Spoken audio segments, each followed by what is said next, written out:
সঙ্গে সঙ্গে রাজ্যবাসীকেও ইংরেজি নববর্ষের অনেক অনেক শুভেচ্ছা, সংক্রান্তির শুভেচ্ছা। প্রত্যেকবারই পার্লামেন্ট সেশন শেষ হওয়ার পর অ্যাজ এ রিপ্রেজেন্টেটিভ লোকসভাতে আমি ত্রিপুরার জন্য বা নর্থ ইস্ট সম্বন্ধিত কোন কোন বিষয়গুলি, চাই মন্ত্রণালয় হোক আর পার্লামেন্ট হাউসে হোক, সেগুলি আমি আপনাদের সঙ্গে এবং রাজ্যবাসীর সঙ্গে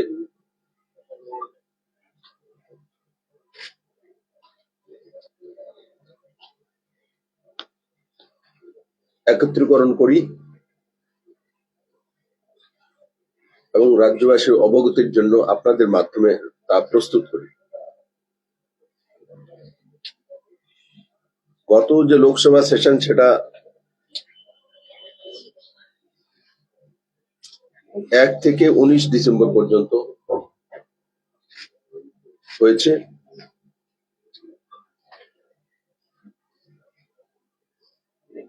তার মধ্যে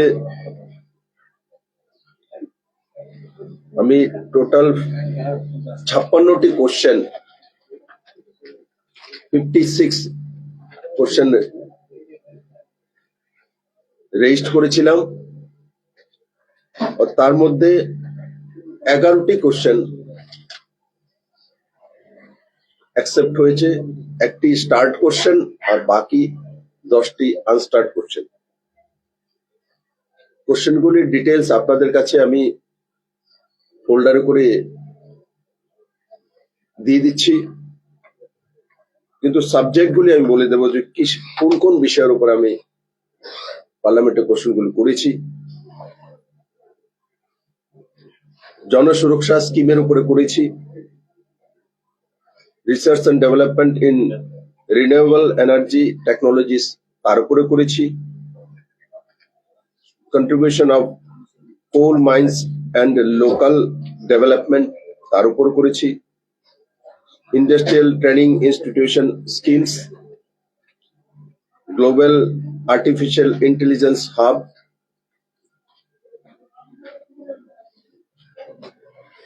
cruise Bharat mission, challenges in power sector, performance reviews of health sector, best performing states under WDC। এইগুলো হচ্ছে সাবজেক্ট। আর যেটা স্টার্ট কোশ্চেন ছিল তার সাবজেক্ট হচ্ছে স্কলারশিপ স্কিমস ফর ট্রাইবালস।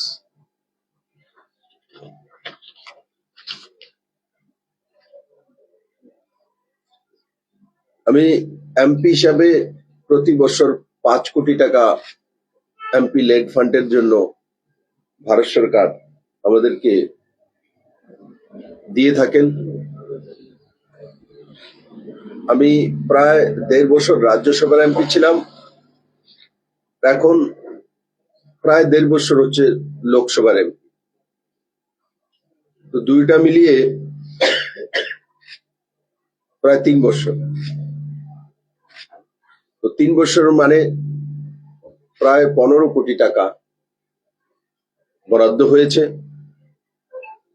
তার মধ্যে রাজ্যসভা থাকাকালীন 13 প্রজেক্ট আমি ত্রিপুরার বিভিন্ন স্থানে দিয়েছি। তার মধ্যে 4,57,37,591 টাকা ইনভেস্ট হয়েছে। 4,57,37,591 13টি প্রজেক্ট। লোকসভাতে 2024-25 ফাইন্যান্সিয়াল ইয়ার 7টি প্রজেক্ট দিয়েছি।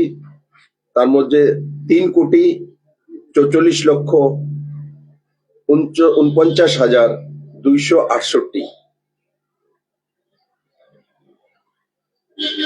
আর 15টি প্রজেক্ট 2025-26 আমার লোকসভার কনস্টিটিউয়েন্সি দিয়েছি। তার মধ্যে 6,03,59,709 তার অ্যামাউন্ট। আর যদি দুইটা লোকসভা এবং রাজ্যসভাকে দুইটা নিয়ে 3 বছরের টোটাল করি তো 14,05,46,568 যে টাকা সেটা কেন্দ্র সরকার বরাদ্দ করেছে। আর সেই ফান্ডগুলো আমি এখানে বিভিন্ন প্রজেক্টের মাধ্যমে ত্রিপুরাতে দিয়েছি। আর তার মধ্যে বিশেষ করে 19টি ওয়াটার ট্রিটমেন্ট প্লান্ট, কারণ ত্রিপুরাতে আয়রন জলের মধ্যে বড় মাত্রা পাওয়া যায়, তার জন্য ওয়াটার ট্রিটমেন্ট প্লান্টের জন্য 19টি প্লান্ট দিয়েছি স্কুলসে। Community centre, market shed, building for medical services and centre, constitution of yoga, indoor hall, ambulance এবং ওপেন জিম, এইগুলি বড় মাত্রায় ছিল।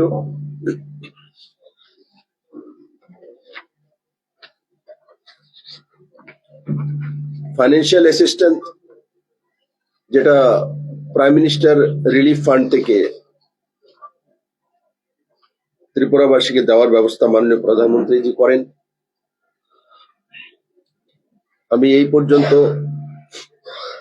14টি পরিবারের 14 ব্যক্তিকে প্রাইম মিনিস্টার রিলিফ ফান্ডের মাধ্যমে 32,40,249 টাকা দেওয়ার ব্যবস্থা করেছি মাননীয় প্রধানমন্ত্রীজির রিলিফ ফান্ড থেকে। As a member of select committee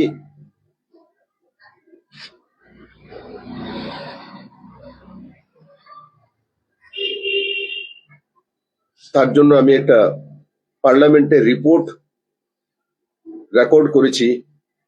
evidence were given before the select committee on insolvency and bankruptcy code amendment bill 2025 in the Lok Sabha.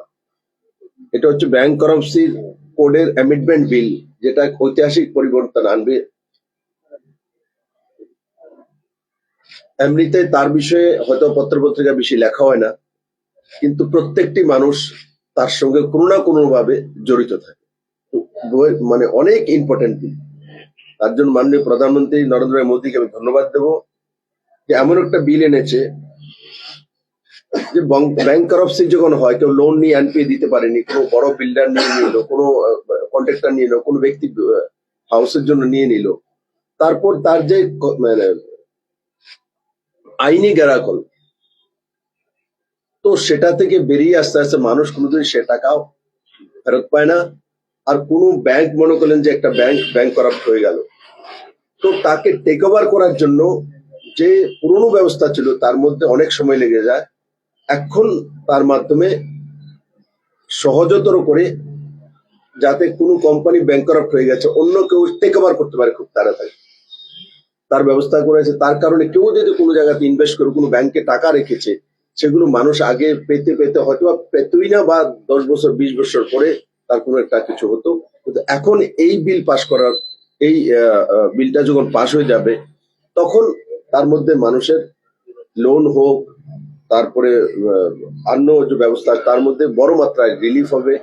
মানুষ কেন একটা ঘর কিনতে গেলে সবাই একটা লোন নেয় বা কোনো একটা সোসাইটির কাছ থেকে নেয়, তো সেইগুলোর মধ্যে অনেক সময় অনেক প্রবলেম করে যায়, তার কোনো সঠিক আইন কানুন ছিল না। তার কারণে আম জনতা সবচাইতে বেশি মানে তার লোকসান হতো। সেই লোকসান থেকে বাঁচানোর জন্যই এই বিল আনা হয়েছে। ডিটেলস আমি বিল এখানে বলতে পারবো না, কিন্তু আপনারা সাইটে গেলে দেখতে পারবেন। আরো আপনাদের জানাতে চাই যে Agartala Dharmanagar Agartala express train has been upgraded from ICF rakes to LHB rakes from 1/1/2026. This will provide superior safety, comfort, and speed daily communities. এই ট্রেনটা এই যে আগরতলা এক্সপ্রেস, আগরতলা ধর্মনগর এক্সপ্রেস, সারা ভারতবর্ষেই মাননীয় অশ্বিনীজি যে রেল মিনিস্টার আছেন, তার রেলওয়ের আধুনিকরণ করা হচ্ছে। সেটা হয়তো অনেকের প্রশ্ন, আইসিএফ রেক্স থেকে এলএচবি করাতে মানুষের কি লাভ হবে? এলএচবি হচ্ছে, সেটা হচ্ছে লিঙ্ক হফম্যান বুশ, মানে জার্মান ডিজাইন এর মাধ্যমে খুব কমফর্ট, তার যে সেফটি ভালো, better suspension, higher speed, capacity, modern, এই ফ্যাসিলিটিগুলোর মধ্যে তার মধ্যে থাকে। তার কারণে যখন প্যাসেঞ্জাররা সে ট্রেনে উঠবে তো তার কমফোর্টেবল জার্নি হবে, সেফটি থাকবে, এবং তার একটা দূরগামী পরিণাম হয়। আর আগের যে আইসিএফ হচ্ছে আমাদের পুরনো প্রথা, তথাগত প্রথার দ্বারা তৈরি টেকনোলজি, সেটাকে চেঞ্জ করে আমরা যে জার্মান টেকনোলজিটা এনেছি, আমাদের ভারতীয় পদ্ধতিতেই তৈরি করা হয়েছে। টেকনোলজিটা জার্মানির ওই জায়গাতে, সেটা ভারতবর্ষে তার আগে কখনো হয়নি। এখন সেই জায়গাটা শুধু নর্থ ইস্টের একটা রাজ্য ত্রিপুরা ছোট, তার মধ্যে ওই ট্রেনের কোচ দেওয়া হয়েছে, সেটা বিষয় আপনাদের সামনে আমি রাখতে চাই। তো মোদিজি কেমন ভাবে নর্থ ইস্টের মানুষের জন্য কাজ করেন। হয়তো ভাবতে পারতো এখানে নর্থ ইস্টে, এখানে ত্রিপুরাতে দিয়ে লাভ কি, সেটা মুম্বাইতে দিয়ে দিই, দিল্লিতে দিয়ে দিই, বড় স্টেটের মধ্যে দিয়ে দিয়েছে। কিন্তু তার সঙ্গে সঙ্গে ত্রিপুরার মতো ছোট স্টেটও বাদ জানি, তার মধ্যে এই কমফোর্টের জন্য সিকিউরিটি এবং এই পারপাসে তার ব্যবস্থাও ত্রিপুরাতে কেন্দ্র সরকার দ্বারা করা হয়েছে। দ্বিতীয় আরেকটা বিষয় আপনাদের বলি, কালকে আমি ধর্মনগর গিয়েছিলাম, ধর্মনগর থেকে আবার এসছি ট্রেনে, দুইটি আলাদা আলাদা ট্রেনে এসছি। রেলওয়ে স্টেশনে আগরতলা বাদারঘাট রেলওয়ে স্টেশন, আমাদের এখানে জয়নগর স্টেশন, যোগেন্দ্রনগর স্টেশন, তারপর কুমারঘাট স্টেশন দেখলাম, পেচারতল স্টেশন দেখলাম, ধর্মনগর স্টেশন দেখলাম। আপনারা এখন দেখছেন কিনা জানি না, আমি এটা ফলো আপ করছি। প্রতি 7 দিনে আমার কাছে রিপোর্ট আসে, নিট এন্ড ক্লিন, এবং ত্রিপুরার বগিগুলি যাতে ভালো হয়। এক সময় দেখেছি ত্রিপুরা বগিগুলো অনেকটা চেঞ্জ করে নিয়েছিল, তার মধ্যে উঠলে তেলে চোরা আপনার গায়ের মধ্যে উঠবে। তো সেটা আমি কালকে দেখলাম, রাত্রি যখন আসলাম তখনও প্রত্যেকটা স্টেশন নিট এন্ড ক্লিন হয়েছে, এবং কোচগুলিও বদলিয়ে ঠিকঠাক কোচ দেওয়া হয়েছে, এবং ক্লিননেসও হয়েছে। তার জন্য অশ্বিনী কুমারজিকে অনেক অনেক ধন্যবাদ। কারণ কি, আমি বারংবার উঠিয়েছিলাম, আর সেটার এখন ক্রমাগত প্রতি 15 দিনে রিভিউ হয়, তার জন্য স্টেশনগুলো সব ওই পজিশনে পৌঁছে গেছে। 3/12/2025 মানে ডিসেম্বরের 3 তারিখে মহারাজা বীর বিক্রম হাওয়াই আড্ডাকে, যেমন আমাদের আগরতলা যে এয়ারপোর্ট আছে, সেটাকে ইন্টারন্যাশনাল এয়ারপোর্ট করার জন্য একসময় আমাদের রাস্তা ছিল যে আমরা বাংলাদেশে ঢাকায় চিটাগাঙ্গে চালাবো, আর তার জন্য প্রস্তুতি নিয়েছি। ত্রিপুরা সরকার সেই অনুসারে তৈরি করেছে। কিন্তু পরবর্তী সময় বাংলাদেশে কি হয়েছে আপনারা অবগত আছেন। এখন একটাই ইন্টারন্যাশনাল রুটে খুলতে পারে, সেটা হচ্ছে ব্যাংককের, যেটা গুয়াহাটি থেকে যায়। আমি আদরণীয় গৃহমন্ত্রীজিকে দিয়েছি, সিভিল এভিয়েশন মিনিস্টারকেও দিয়েছি, গৃহ মন্ত্রণালয় আছে। আমি আশা করি খুব কম সময়ের মধ্যে ওই ব্যাংককের ফ্লাইটটা যে আগরতলাকে কানেক্ট করে ইন্টারন্যাশনাল এয়ারপোর্ট হিসাবে মানুষ যাতে যেতে পারে এই এয়ারপোর্ট থেকে, তার ব্যবস্থা কম সময়তে করবে বলে আমি আশা করি। সেই বিষয়ে আমি তুলেছি, পত্রাচারও করেছি।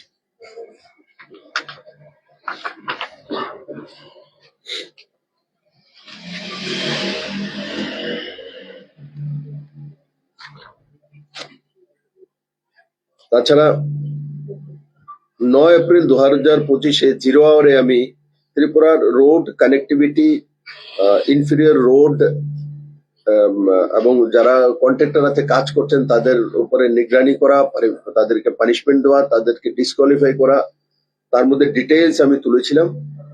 এটার কপি আপনাদেরকে আমি দিয়ে দেবো। বড় মাত্রায় রয়েছে। ত্রিপুরার যতগুলি 11টা অনগোয়িং প্রজেক্ট আছে, ন্যাশনাল হাইওয়েজ যে NHIDCL করছে, কিছু জায়গা আছে যে রোড হয়ে গেছে, যেমন গোমতির উপরে যে ব্রিজটা সেটা কিছুদিনের মধ্যে কমপ্লিট হয়ে যাবে। মোহরিনের উপর ব্রিজ যে সেটাও কমপ্লিট হবে 2025-এর মধ্যে। আর সাবস্ট্যান্ডার্ড কোয়ালিটির যে ওয়ার্ক হয়েছে সেগুলোর মধ্যে অলরেডি কেস করা হয়েছে এবং খুব তাড়াতাড়ি সেই রোডগুলি সময়ের মধ্যে যাতে হতে পারে তার ব্যবস্থা কেন্দ্র সরকার করেছে।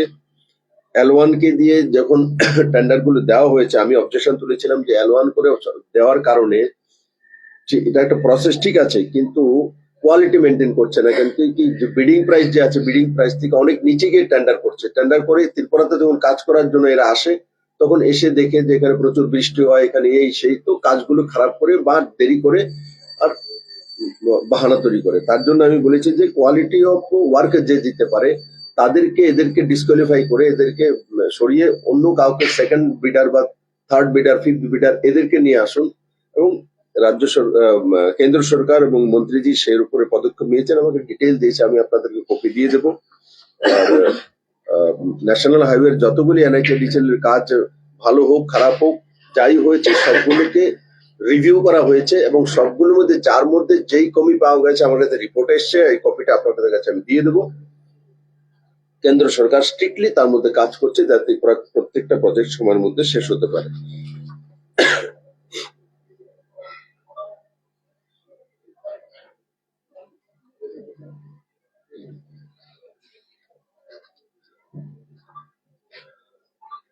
আমাদের এখানে যে পোল্ট্রি ফার্মিং হয়, কারণ আমরা নন ভেজিটেরিয়ান ত্রিপুরাতে বড় মাত্রায়, পোল্ট্রি ফার্মিং জন্য যে ইয়েটা আসে,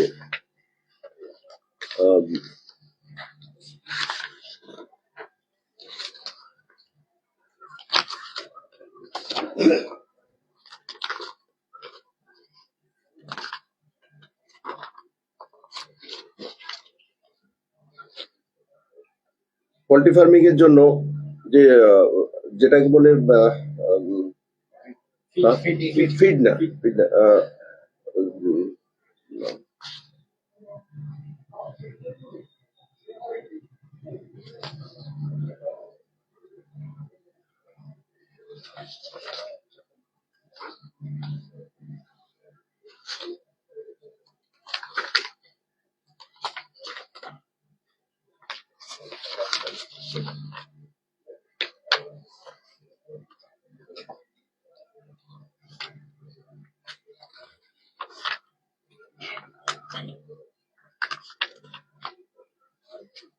আমি বলে দিচ্ছি ওয়ার্ডটা বেশ ঠিক এখানে।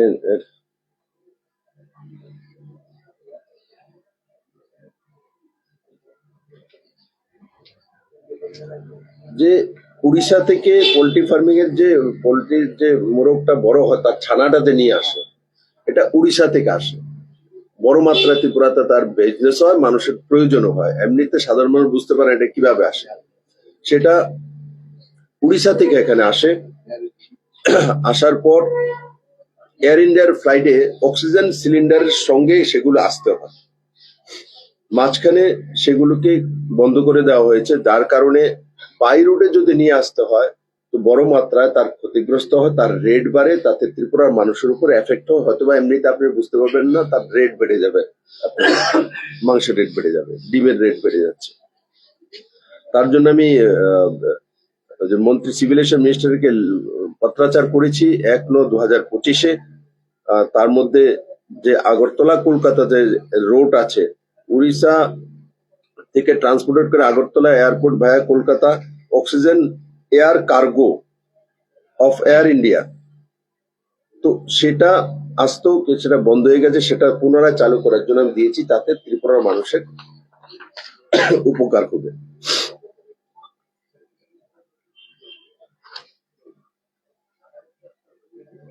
আমাদের ত্রিপুরাতে বড় মাত্রায় আনারস এবং কাঁঠাল হয়। আমি শিবরাজ সিং চৌহানকে একটা লেটার লিখেছি, কারণ কি অর্গানিক প্রোডাক্ট করার জন্য 3 বছরের একটা টাইমিং হয়, যে 3 বছর যাবত লাগাতার তাকে চেক করবে, দেন সার্টিফিকেশন দিবে আফটার 3 ইয়ার, যেটা অর্গানিক ফ্রুট বা অর্গানিক কোন প্রোডাক্ট ফল। আমি ওনাকে একটা পত্রাচার করেছি যে জ্যাকফ্রুটের মধ্যে কোনোভাবেই কেউ সার প্রয়োগ করে না, আপনি হয় তার মধ্যে কেউ ইউরিয়া সারও দেয় না, তার মধ্যে কোনো কিছু করে না। আনারসও তেমনি আমার টিলার মধ্যে তার মধ্যে করে না। তার জন্য আমি বলেছি যে একটা প্রসেস আছে, সেটা আমি চিফ মিনিস্টার থাকাকালীন তৎকালীন এগ্রিকালচার মিনিস্টারকে দিয়েছিলাম, নরেন্দ্র সিং তোমরকে। ওনাকে আমি তার রেফারেন্স দিয়ে বলেছি যে আপনি ত্রিপুরা জ্যাকফ্রুট এবং পাইনাপেলের স্যাম্পল নিয়ে টেস্ট করে, আজকে এই প্রসেস আছে, টেস্ট করে দেখে নিন যে এগুলো অর্গানিক কিনা, তার প্যারামিটার ম্যাচ করছে কিনা। করলে অর্গানিক সার্টিফিকেট যখন পেয়ে যাবে, তো তাতে আমাদের ত্রিপুরার চাষিরা বড় মাত্রা লাভবান হবে।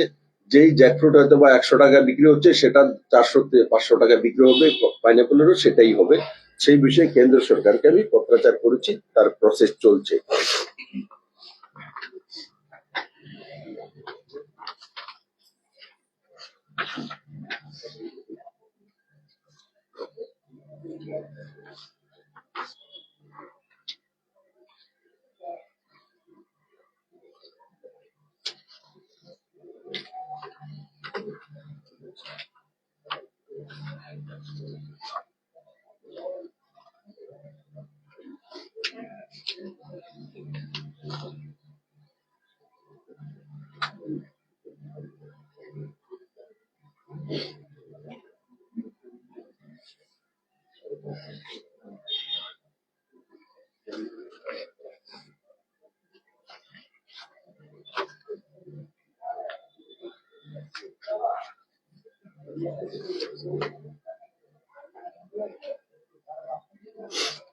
ধর্মেন্দ্র প্রধান জি কে এডুকেশন মিনিস্টার, ওনাকে আমি পার্লামেন্টে আইআইটি আর আইআইএম এই দুটোর মধ্যে যে কোনো একটা ত্রিপুরাতে করার জন্য পত্রাচার করেছি। ওনার লেটার আমি পেয়েছি, অন প্রসেস রয়েছে। আমি আশা করি ত্রিপুরাতে এই দুইটার মধ্যে যে কোনো একটা আইআইটি বা আইআইএম তার ব্যবস্থা কম সময়ের মধ্যে কেন্দ্র সরকার করবে।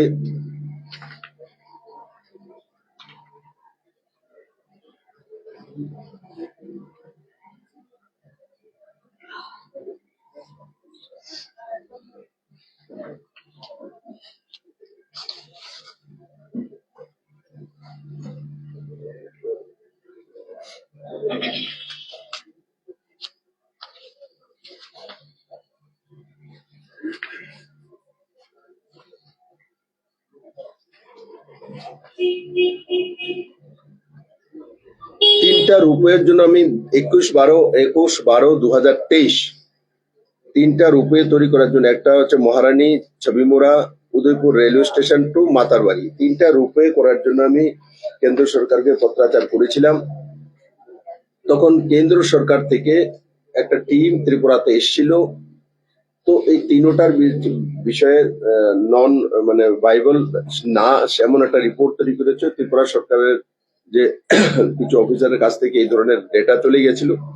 আমি পরবর্তী সময় নীতিন গাডকারির সঙ্গে দেখা করেছি, দেখা করে ওনাকে বলেছি যে আপনি এই তিনটা প্রজেক্ট ভাইবেল হবে ত্রিপুরাতে, আর তার কি কারণে হবে তার ডেটা আমি চিফ সেক্রেটারির কাছ থেকে নিয়ে ওদেরকে দিল্লিতে করেছি।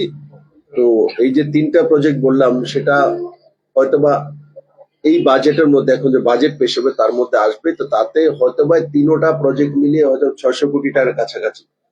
তো Matabari railway station, Matabari to Maharani, যেখানে 51 পিট তৈরি হচ্ছে, 100 কোটি টাকা খরচা করে, 98 করবো না, 100 কোটি টাকা খরচা করে, তার পর্যন্ত রূপে, আর ওখান থেকে ছবি মোড়া।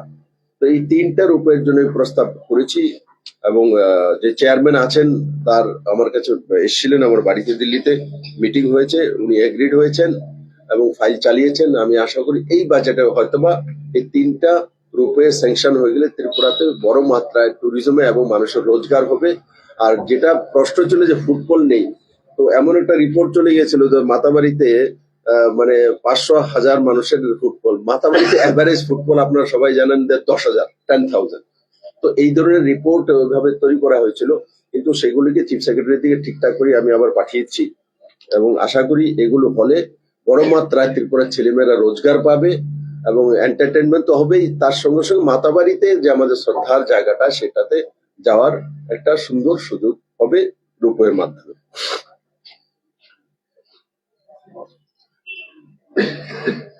আরেকটা যেটা হচ্ছে, আমি গত 3 দিন আগেও এখানে ট্যুরিজম মিনিস্টার সুশান্ত চৌধুরীর সঙ্গে বলেছি যে রাজ্য সরকার যাতে ইমিডিয়েট সেই কপিগুলো কেন্দ্র সরকারের কাছে পাঠিয়ে দেয়। একটা হচ্ছে যোগমায়া কালীবাড়ি বেলুনিয়াতে, একটা হচ্ছে রাজরাজেশ্বরী কালীবাড়ি এই মোহরিপুর, আর একটা হচ্ছে দত্তেশ্বরী কালীবাড়ি সেটা হচ্ছে সাবরুমে। এই তিনটাকে প্রায় 29 কোটি টাকা মানে 30 কোটি টাকার প্রজেক্ট তিনটাকে ডেভেলপ করার জন্য, মাতাবাড়িতে যেভাবে ডেভেলপ করেছি এই তিনটাকে ডেভেলপ করার জন্য আমি প্রস্তাব পাঠিয়েছি। রাজ্য সরকারের কাছ থেকেও সেটা যেতে হয়, হয়তোবা আজকে চলে গেছে বা কালকে চলে যাবে, রাজ্য সরকারও সেটা করে পাঠাচ্ছে। আর এতে আমাদের যে দক্ষিণের 3টি যে মন্দির আছে তারও মাতাবাড়ির মতোই পুনর্বিন্যাস ও পুনঃবিস্তার হবে।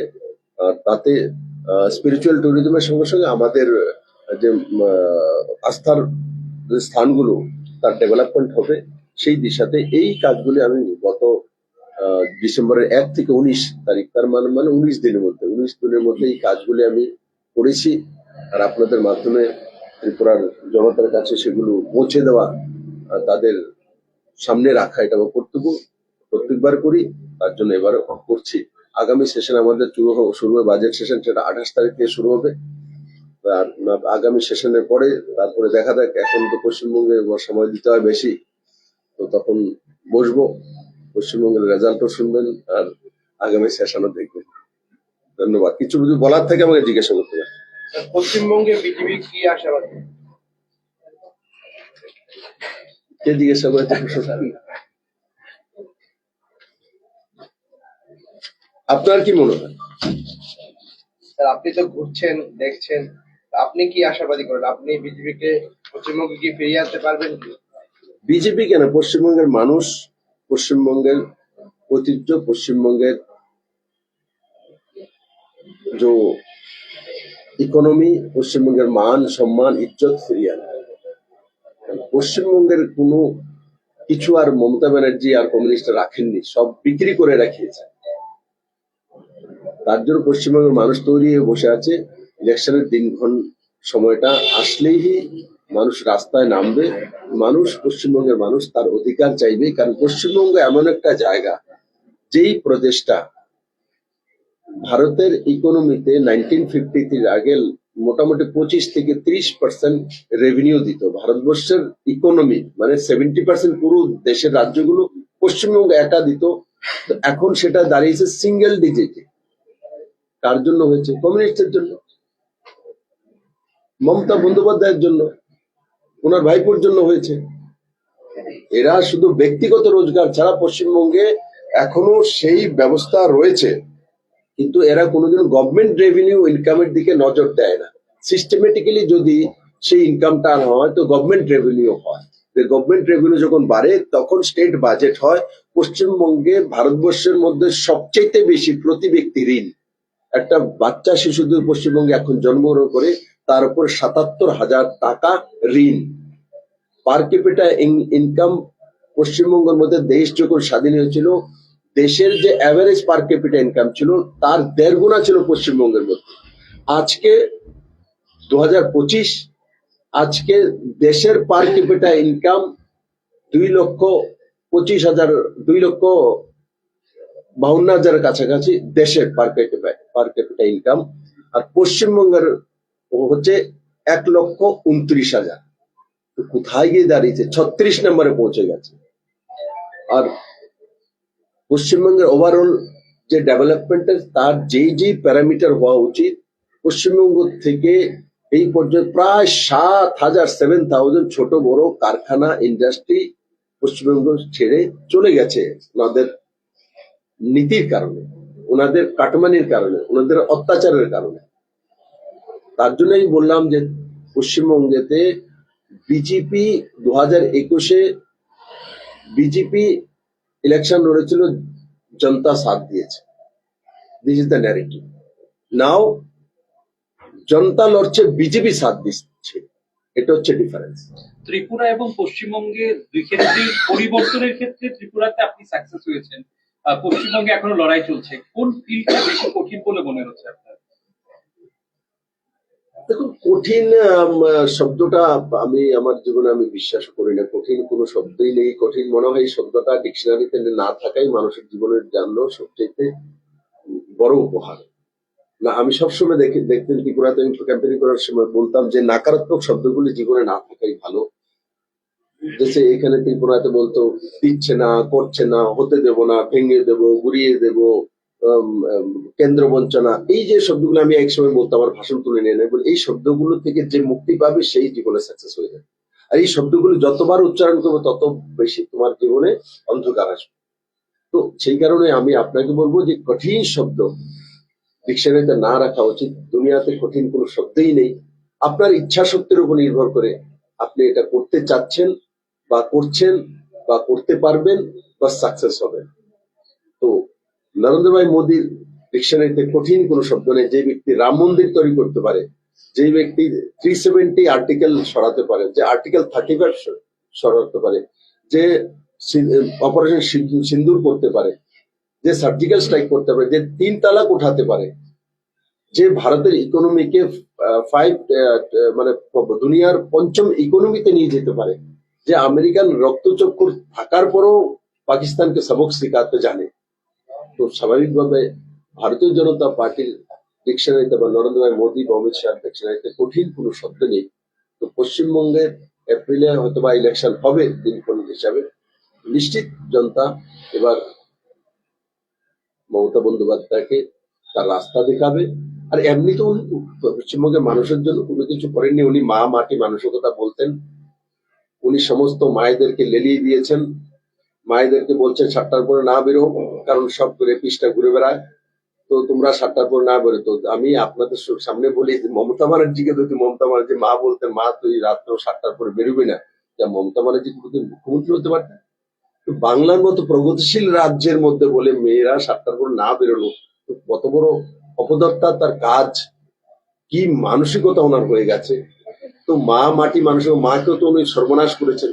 সবচেয়ে বেশি রেপ আর ধর্ষণ পশ্চিমবঙ্গের মধ্যে হয়। সবচেয়ে দুর্ভাগ্যের বিষয় যে কনভিকশন রেট সিঙ্গেল ডিজিট, ওয়ার্ল্ডে কোথাও নেই কনভিকশন রেট সিঙ্গেল ডিজিট। তার কারণ হচ্ছে কারণ পুলিশ ইনভেস্টিগেশন করে না, আর তার মমতা ব্যানার্জির ডাইরেক্ট হস্তক্ষেপের কারণে। এই হলো মা মাটি, উনি ওনার ভাইপোকে বিক্রি করে দিয়েছেন, ওনাকে দিয়েছেন সমস্ত কিছু ওনার হাতে। তো মাটি তো ভাইপো নিয়ে চলে গেছে। আর মানুষ মানুষ তো পশ্চিমবঙ্গ ছেড়ে পালাচ্ছে।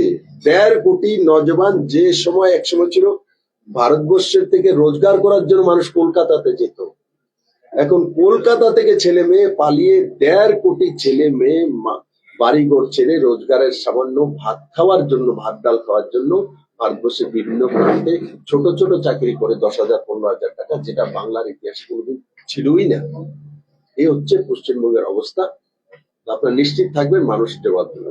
ত্রিপুরা নিয়ে একটা স্পেসিফিক কোশ্চেন, এটা হচ্ছে বিজেপি সরকারে আছে কিন্তু এখনো পর্যন্ত হেজামারায় পার্টি অফিস করতে গিয়ে আক্রমণের শিকার হচ্ছে বিজেপি কার্যকর্তা। অন্যদিকে মুখ্যমন্ত্রী যেটা বলছেন যে বড় ভাই ছোট ভাইয়ের মতো থাকা উচিত। এডিসি নির্বাচনে 28টা আসনে বিজেপি লড়াই করবে। কোথাও না কোথাও কি ত্রিপুরামতার বিরুদ্ধে যে এই অভিযোগ বা আক্রমণ, জোটের মধ্যে ফাটল দেখা দিচ্ছে, সম্পর্ক তিক্ততা বাড়ছে? এবং কালকে আমাকে নর্থ একটা প্রশ্ন এই ধরনের করেছে। আমি তো এতটাই বুঝি, আমি এত বড় রাজনীতিবিদ নাই, কিন্তু মাটি আমি বুঝি, মানুষকে চেনার চেষ্টা করি। এতটা আমি জানি যা বাস্তব আছে, ত্রিপুরা মাতার সঙ্গে আমাদের অ্যাসেম্বলিতে অ্যালায়েন্স আছে। ত্রিপুরা সরকারের 2জন মন্ত্রী আছে, তো দেখা যায় মন্ত্রীরা আছেন, মন্ত্রিত্ব আছে, তো অ্যালায়েন্স তো রয়েছে। বাকি এডিসি ইলেকশনে কি হবে কেন্দ্রীয় নেতৃত্ব দেখুন। BJP confidence this alliance is post poll alliance. आप लोग अलग लड़े, इसके बाद में ये अलायंस हुआ, तो कहीं ना कहीं इलेक्शन से पहले फिर से ये जो डिफरेंसेस होगा, तो don't you think the people will get confuse and this will impact in the vote bank? দেখুন, people will কনফিউজড হবে, আমি আপনার সঙ্গে সম্মত না। ত্রিপুরা এমন একটা জায়গা, আপনি নিজেও কনফিউজড হবেন, আপনিও ত্রিপুরারই মানুষ। ত্রিপুরার মানুষ বহুত বিচক্ষণ। 2018 ইলেকশন আগে যখন আইপিএফটির সঙ্গে যাচ্ছিলাম, তখন কমিউনিস্টরা এখানে বলেছে যে বিজেপি আইপিএফটির সঙ্গে যাচ্ছে, ত্রিপুরাল্যান্ড তারা ডিমান্ড করেছে, কি হবে। আমাকে বুঝিয়েছে এদের সঙ্গে যাওয়া তো আপনাদের তো অবস্থা কাহিল হয়ে যাবে, কিন্তু আমরা ওদের সঙ্গে গিয়েছি, সরকারও করেছি। তারপর আবার সরকার এসছে, মানুষ বিজেপিকে ভোটও দিয়েছে, কমিউনিস্টকে বিতাড়িত করে দিয়েছে। এরা কমিউনিস্টরা এই ধরনের প্রচার করে থাকে, এই ধরনের তাদের খেয়ে দিয়ে কোনো কাম নেই, কাজকর্ম নেই, কারণ বিধায়কও নেই, এমপিও নেই, খালি বসে আছে। তো এদের কাজেই বসে বসে ন্যারেটিভ তৈরি করা, ও নেগেটিভ ন্যারেটিভ। তো আমরা বাস্তবে বিশ্বাস করি নরেন্দ্র মোদীর নেতৃত্বে ত্রিপুরা ডেভেলপমেন্ট হচ্ছে। মানিকবাবু এখানে মুখ্যমন্ত্রী আছেন, উনি ত্রিপুরা ডেভেলপমেন্ট করার প্রাণপণ চেষ্টা করছেন। কারণ কমিউনিস্টরা লম্বা সময় এখানে ছিল, অনেক জায়গাতে ওনারা স্পিড ব্রেকার তৈরি করেছেন। যেমন মমতা ব্যানার্জি এখন মানে ওয়েস্ট বেঙ্গলের স্পিড ব্রেকারে বসে আছে, এখানেও তো স্পিড ব্রেকার এরাই বসেছিল। তো আমরা এখন স্পিড ব্রেকার হটানোর কাজ করছি। आप ट्राइपार्टाइट एग्रीमेंट में आप खुद थे, जो ट्राइपार्टाइट एग्रीमेंट जो हुआ था, तो उसका अभी तक कोई असर नहीं है। ये that is the main difference between this और दिस। এই ক্ষেত্রে একটু আমি সংযোজন Try- করি যে প্রদ্যুৎ কিশোর দেববর্মন বলছে ত্রিপুরার কয়েকজন নেতা এই ক্ষেত্রে বা আপনাদের বিজেপি দলের কেউ কেউ এক্ষেত্রে বাধা সৃষ্টি করছে এই এগ্রিমেন্টটাকে বাস্তবায়িত হওয়ার। দেখুন, ত্রিপুরার বাধা দেওয়া, ত্রিপুরার লোক বাধা দেবে, ত্রিপুরার প্রদ্যোৎ কুমার মানিক মানে বাহাদুর, ও এই মাটির, বিপ্লব দেবের এই মাটির। তো স্বাভাবিকভাবে ভাই কে বাধা দেবে আমি জানি না, কারণ এটা সেন্ট্রাল গভর্নমেন্টের কাছে চলে গেছে, সিলেক্ট কমিটির কাছে আছে। কারণ এটা শুধু 25A এর বিষয়, সেটা শুধু ত্রিপুরার ইস্যু নয়। যেমন ল্যান্ড দিয়ে দেওয়া, land is the state subject. This is the rules of Indian constitution. তো আপনি ল্যান্ড যদি কাউকে দিতে চান, তো ল্যান্ড প্রাইম মিনিস্টার কাছে থাকে না, চিফ মিনিস্টার কাছে থাকে, মাত্র ডিএম এর কাছে, এসডিএম এর কাছে থাকে। সবাই আমরা জানি ভারতীয় সংবিধানের নিয়ম অনুসারে। তো ল্যান্ড কোনোদিনও স্টেট সাবজেক্ট, ওটা কোনো জায়গা কোনোদিনই অন্য জায়গায় দিতে পারা যায় না। তো স্বাভাবিকভাবে ল্যান্ড ইস্যুটা তো আলাদা বিষয়, ঠিক। তো আর তার জন্যই এই যে 25A সেটা সিলেক্ট কমিটির কাছে গিয়েছে। সিলেক্ট কমিটির মধ্যে সমস্ত দলের প্রতিনিধি আছে। তো সিলেক্ট কমিটি যতক্ষণ পর্যন্ত রিপোর্ট না দেবে, কেন্দ্র সরকার তার উপরে ইমপ্লিমেন্ট করে দেবে, এইগুলো যদি কেউ বলে তো ঠিক না। কারণ সিলেক্ট কমিটি থেকে সেটা আসতে হবে পার্লামেন্টে। সিলেক্ট কমিটি যখন সেটা তয় করে পার্লামেন্টে আসবে, পার্লামেন্টে ডিবেট হবে, ডিবেট হওয়ার পরে তখন গিয়ে সেটা বিল হয়, বিল হয়ে তখন এটা রাষ্ট্রপতির ডাইরেকশন নোটিফিকেশন করে, দেন সেটা ইমপ্লিমেন্ট হয়। তো এখন সিলেক্ট কমিটির কাছে, সিলেক্ট কমিটির মধ্যে সব সব সব দলের প্রতিনিধি আছে। তো আমরা কোথায় আটকে রেখেছি? কেন্দ্র সরকার তো আটকা নেই। ত্রিপুরা রাজ্যের মধ্যে যাই জনজাতির ডেভেলপমেন্ট হচ্ছে, নর্থ ইস্ট হয়েছে only for Amit Shah, Narendra Modi record. Afsa আমাদের সময় ম্যাক্সিমাম শেষ, আফসা শেষ হওয়া মানে কি? উগ্রবাদের সমাপ্ত হওয়া। এরা কোথায় গিয়েছে? পিস রোজগারে গিয়েছে। কে দিয়েছে? নরেন্দ্র মোদী। তো শুধু ত্রিপুরাতে করেছে না, পুরো পুরো নর্থ ইস্টের কোন ওভারঅল ডেভেলপমেন্ট যদি কোনো রাজ্য সরকার বা কেন্দ্র সরকার করেছে, ভারতীয় জনতা পার্টি এনডিএ সরকাররাই করেছে। This is the true. তো সেটা প্রদ্যোৎ কিশোর মানিকও জানে, বিপ্লব দেবও জানে, ডক্টর মানিক শাহ জানে, অমিত শাহ জানে, আর ত্রিপুরার মানুষ করছে। আসন্ন এডিসি নির্বাচন কি ট্রিপল অ্যালায়েন্স না পোস্ট পোল অ্যালায়েন্স, কোনটা আপনাদের জন্য কি মনে করেন? Triple alliance? ভারতীয় জনতা পার্টির আমি কার্যকর্তা। ভারতীয় জনতা পার্টি এক ব্যক্তি তয় করতে পারে না কি হবে না হবে। যেটা আছে সেটা আমি বলি যে এখন আমাদের সঙ্গে অ্যালায়েন্স আছে, আমরা সরকার করছি। এডিসি ইলেকশন যখন হবে তার আগে নিশ্চিত কেন্দ্রীয় নেতৃত্ব তয় করবে, কারণ কি সেটা এনডিএ এর ব্যাপার। যদি ভারতীয় জনতা পার্টির ব্যাপার হতো তো রাজ্য কমিটি বসে আমরা রাজীব ভট্টাচার্যের নেতৃত্বে বসে তয় করতে পারতাম, এবং সেটা আমাদের কেন্দ্রীয় নেতৃত্বকে বলতে পারতাম। কিন্তু এনডিএ যখন ব্যাপার হয়, সেটা এনডিএ চেয়ারম্যান তয় করেন এবং কেন্দ্রীয় নেতৃত্ব তয় করবেন। সেটা আদরণীয় প্রদ্যোৎ কিশোর মানিকও জানে, বিপ্লব দেবও জানে, ডক্টর মানিক শাহ জানে। এডিসি বিষয়ে তাহলে পুরো বিষয়টাই ইন্ডিয়ান নেতৃত্বের উপর নির্ভর করছে। এরা এনডিএ এর পার্টনার। ত্রিপুরার বিরোধী দলনেতা আপনার মন্ত্রিসভার কোন এক সময় সদস্য, তিনি এখন ওয়েস্ট বেঙ্গলে কংগ্রেসের অবজারভার। কি বলবেন সুদীপ রায় বাবু? চেষ্টা করুন, আমি ওনাকে শুভকামনা জানাই। কারণ আমার ত্রিপুরা থেকে গিয়েছে, আমি খুশি যে ত্রিপুরা একজন ছেলে ত্রিপুরা মাটিতে জন্মগ্রহণ করেছে। ওয়েস্ট বেঙ্গলের মতো বড় স্টেটের ওনাকে অবজারভার বানা হয়েছে। আমরা ওনাকে সাধুবাদ। এই ভূমি থেকে বিপ্লব দেব তো নিজের ত্রিপুরার মানুষ যেখানেই গিয়ে ভালো কিছু করতে চায়, বড় জায়গায় যেতে চায়, তো আমি তো যে কোনো পার্টির হোক, যে কোনো জায়গার হোক, I am very happy to for that. কিন্তু ওখানে উনি গিয়েছেন, ভালো করে কাজ করুক, আর মমতা ব্যানার্জিকে লড়াই করুক। Sir, one more question. The script of Boro को लेके काफी देर से ये रुका हुआ है। इस पर आपका क्या राय है पर्सनली? और जो ट्राइपार्टाइट एग्रीमेंट कह रहे हैं उनके तरफ से बार बार कह रहा था कि 6 महीने का timeline, was there any timeline actually उसमें कि 6 महीने में इसको इम्प्लीमेंट करना है, ऐसा कुछ? আপনার উপর নির্ভর করে না, আমি বললাম না। আমি হয়তো বা আমরা হয়তো 6 মান্থের বলেছি বা 3 মাসের বলেছি, 7 দিনের বলেছি। আপনি 7 দিনের বলেছেন, কিন্তু আপনি সেটা কোথায় পাঠিয়েছেন? সেন্ট্রাল গভর্নমেন্টের সময়সীমা আপনি তয় করতে পারবেন, আপনার দায়রার মধ্যে নেই। তো মানুষকে কনফিউজ না করা, বোঝা উচিত যে আপনি বলেছেন 6 মাসের মধ্যে করে দেবো, আমি তো 3 দিনের মধ্যে করে দিয়ে পাঠিয়ে দিয়েছি। কৃষ্ণদার আমি মিলে এনসি দেববর্মা ছিল, পাঠিয়ে দেবো। কেন্দ্র সরকার দেরি করেনি। তার মধ্যে অনেক রাজ্য সরকার অবজেকশন আছে, অনেক রাজ্য সরকার, নাম বলবো না, তো রাজ্য সরকার ভাবে ভাই ভাই যদি কেন্দ্র সরকারই ল্যান্ড তয় করতে পারে, তাহলে রাজ্য সরকারগুলি যে বিজেপি বিরোধী রাজ্যগুলো আছে, তামিলনাড়ুতে স্টালিন মুখ্যমন্ত্রী, ওয়েস্ট বেঙ্গলের মমতা ব্যানার্জি মুখ্যমন্ত্রী, উনি বলবেন আরে আমার মুখ্যমন্ত্রী পাওয়ারে নিয়ে চলে যাচ্ছে, আমার তো আরেক ঝামেলা তৈরি হবে। তো তার জন্যই সিলেক্ট কমিটি পাঠানো হয়েছে, কারণ সেই সিলেক্ট কমিটির মধ্যে সব দলের প্রতিনিধি থাকবে, দেন ডিসাইড হবে। তো সিলেক্ট কমিটির সময়সীমা বিপ্লব দেবেন অকাত নেই ত্যাগ করার। আমার জীবনে আমি শুনিনি বা আমি ত্যাগ করতে পারবো, সেটা অসম্ভব। আপনি Now, মুখ্যমন্ত্রী what about Kokborok, sir? Because that is 50 साल हो गया एक स्क्रिप्ट को लेके ये चल रहा है, तो आप कैसे देखते हैं? সময়ে সময়ে তার জন্য কমিটি করা হয়েছে। আমি যখন ছিলাম মুখ্যমন্ত্রী তখন এনসিআর নেতৃত্বে একটা কমিটি হয়েছিল, একবার রতনদার নেতৃত্বে একটা কমিটি হয়েছিল। তার কমিটি আছে, ফরমেশন হয়ে, তার মধ্যে আলাদা আলাদা রিপোর্ট এসছে, আলাদা আলাদা ওপিনিয়ন আসছে। সেই ওপিনিয়নে গিয়ে যারা যারাই মেম্বার ছিল একমত হতে পারছে না। আমরা ট্রাই করিনি, কমিউনিস্টের সময় কোনো ট্রাই করিনি, আমরা বারবার ট্রাই করেছি, কিন্তু তার মধ্যে কমিটির যারা সদস্য আছে, যারা ওপিনিয়ন দেয়, তাদের ওপিনিয়ন যদি এক ধরনের না হয়, তা আপনি সেই কমিটির রিপোর্ট পেশ করতে পারবেন। Now, what is the procedure out? 50 years has gone. 50 years গন। দেখুন, ককবরক তো একটা মুগুলি ভাষা ছিল, ঠিক, দিস দ্য রিয়েলিটি। তো তার স্ক্রিপ্ট কি হবে অ্যাকচুয়ালি, কি ভারতে যতগুলো ট্রাইবেলদের ভাষা আছে সেগুলো ভারতীয় ভাষায় স্ক্রিপ্ট তৈরি, দিস ইজ দ্য রিয়েলিটি। এখন সেটা কি হবে না হবে, কে কি চাইছে, সেটা আলাদা বিষয়। তার ওপিনিয়ন, তার বিষয় কমিটির সামনে রেখেছে, কমিটির কাছে রয়েছে। তার পরবর্তী সময় কি হবে, তার জন্য বিপ্লবদের কিভাবে তয় করবে।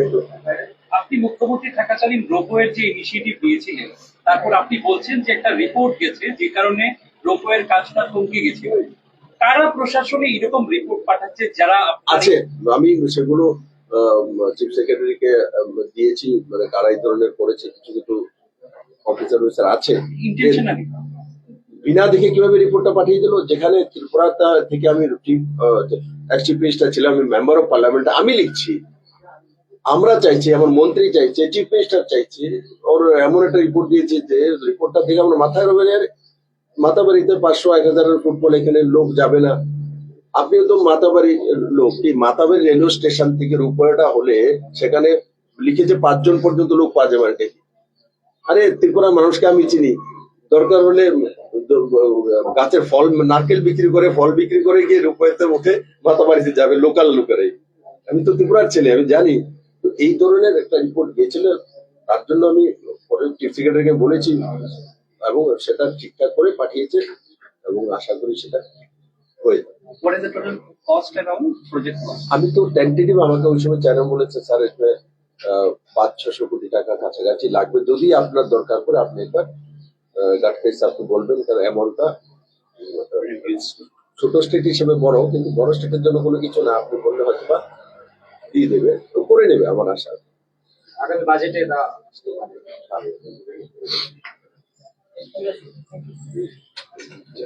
চল।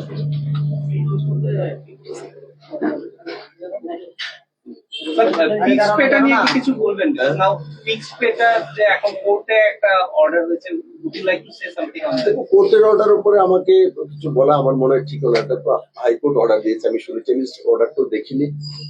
দেখো, সেটা কেউ কিছু অর্ডার দিয়ে দিল, কেউ কিছু বলে দিল, সবকিছু করতে হবে, সবকিছু না করতে হবে এমন কোনো কিছু নেই। রাজ্য সরকারের রেভিনিউর উপরে নির্ভর করে, রাজ্য সরকার রেভিনিউ কত আছে কি আছে, আর সেগুলো ফিক্স পেতে চাকরি তো কমিউনিস্টের সময় বেশিরভাগটা দিয়েছিল। তো তাদের তো আগামাতা কোনো কিছু নেই, কোথা থেকে শুরু করেছে, কোথায় যাবে, কে কেউ, তাদের একটাই সকালে একটা মিছিল, বিকাল একটা মিছিল, আর কেন্দ্র মন্ত্রণা বলে শেষ। আর 7টার সময় পার্টি অফিসে বসো, 9টা পর্যন্ত মুড়ি চা খাও, তারপর বাড়িতে যাও, ঘুমিয়ে যাও, পরের দিন আবার কার পেছনে লাগতে পারো তার ব্যবস্থা করো। This is communist.